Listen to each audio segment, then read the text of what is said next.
Après le premier but qu'on a marqué, c'est là qu'on a reculé. Et c'est ce qu'il fallait pas faire. Donc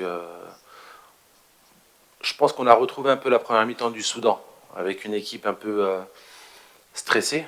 Parce que les quarts de finale, comme je le disais avant, c'est complètement différent.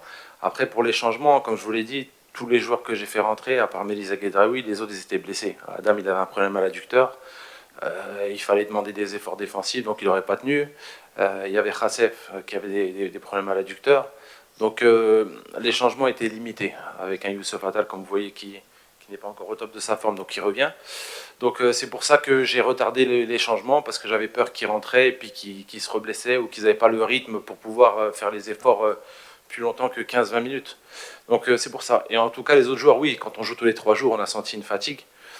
Et voilà, mais faut pas tout remettre en cause. On a eu des buts qui étaient hors jeu, on aurait pu mieux faire, ça c'est sûr. On aurait pu mieux faire, mais c'est la réalité du football. Voilà.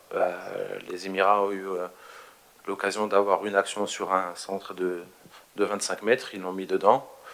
Mais à part ça, à part des longs centres ou des coups francs, on n'a pas trop été en danger. On a eu des petites situations, celle pendant les prolongations où Benzia récupère la balle qu'il a donné à Yacine. Et voilà, c'est le football, et puis quand on perd, on peut revenir sur plein de choses. Mais alhamdoulilah.